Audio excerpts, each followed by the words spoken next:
Hi உறவுகளே, இங்கே பார்த்தீங்கன்னா நாங்கள் கள்ளிப்பழம் பறிக்க வந்திருக்கோம். எங்கள் தம்பி சொன்னான் அந்த மாதிரிம்மா நான் பறிச்சுட்டு வந்து ஒன்று சாப்பிட்டேன்னு, அதனால் வந்து இன்னும் இருக்குவா பறிச்சு கொடுன்னு கூப்பிட்டோம். அதனால் வந்தோம். வந்து பறிச்சிட்ருக்கோம். பாருங்கள், எங்கே முள் கையில் பட்டுருமோ அப்படின்னு பயந்துகிட்டே பறித்தேன். ஒரு வழியாக பறிச்சாச்சு. ஆல்ரெடி அவன் கையிலையும் ஒன்று இருக்குது, காட்டுறேன் பாருங்கள் எவ்வளோ முள் இருக்குன்னு. இதெல்லாம் குத்துச்சுன்னா வலி அவ்வளோதாங்க. பார்த்து பறிக்கணும். என்னால் பறிக்க முடியல, அது சுற்றணும். அதனால் மசாத பறிச்சிட்ருக்கேன். இங்கே பாருங்கள் எவ்வளோ முள் இருக்குன்னு. பறித்து கையில் கொடுத்தாச்சு. ஆல்ரெடி அவன் கையில் ஒன்று இருக்குன்னு சொன்னான் பார்த்தீங்களா. அங்கே பாருங்கள், வாயிலையும் ஒன்றுங்க. இங்கே பாருங்கள், ஆல்ரெடி ஒன்று சாப்பிட்டான். இப்போ அந்த பழத்தை எடுத்துகிட்டு போகிறான். இங்கே பாருங்கள் இப்படி தான் இருக்குது செடி. இன்னும் காயெல்லாம் நிறையா இருக்குது, பழுக்கலை. பழுத்தா அப்புறம் வீடியோ போடுறேன். இப்போ அவங்க பாட்டிக்கிட்ட எடுத்துகிட்டு போய் கொடுக்குறாரு சாரு. கொடுத்து அவங்க தேய்க்கிறாங்க. பேரனுக்கு க்ளீன் பண்ணி கொடுக்க போகிறாங்க.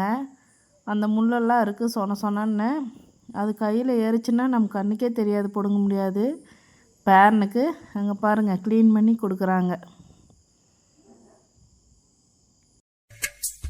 ஞாபகம் வருதே ஞாபகம் வருதே ஞாபகம் வருதே, பொக்கிஷமாக நெஞ்சில் புதைந்த நினைவுகள் எல்லாம் ஞாபகம் வருதே.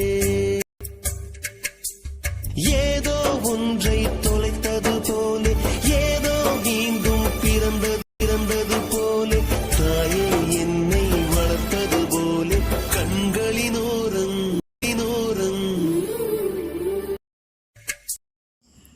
இப்போ ஃபைனலாக அங்கே பாருங்கள் இன்னொரு பழத்தையும் சுரண்டுறாங்க. ஆல்ரெடி ஒன்று போயிடுச்சு. இது 2வது பழம், 3வது பழம் கீழே இருக்குது, வெயிட்டிங். இப்போ பேரனுக்கு சேஃப்டி பின்னில் கிழிக்கிறாங்க 2. ஏன்னா அது கத்தி வந்து நல்லா இல்லை, ஆட்டுக்கு தலை வெட்டி அழுக்காக இருக்குன்னு சேஃப்டி பின்லேயே வந்து கிழிக்கிறாங்க. அதை 2 சுற்றியூரும் கட் பண்ணுறாங்க. அங்கே பாருங்கள் எப்படி கட் பண்ணுறாங்கன்னு.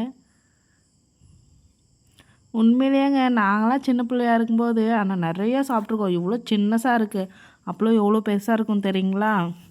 அப்படியே அறுத்துட்டு வந்து கையில் முள், அந்த சின்ன சின்ன முள்ளெல்லாம் குத்திருக்கும். எல்லாமே தாங்கிக்கிட்டே தான் அப்பயே அந்த பழத்தை சாப்பிட்ணும். நாங்கள் பாருங்கள், வாங்கிட்டார், வாயில் போட்டார். அடுத்த பழம் ரெடி ஆகுது, அதையும் பாருங்கள்.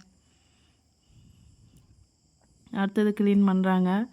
அது ரொம்ப பழுத்த பழம், அதனால் சீக்கிரம் வேலை முடிஞ்சிருச்சு. அங்கே பாருங்கள் கொஞ்சம் தான் இருக்குது, அதையும் சாரு வாயில் போட போகிறாரு. இதோட 3 பழம் சாப்பிட்டாருங்க. வாய் பாருங்கள் இந்த கலரில் இருக்குது பாருங்கள்.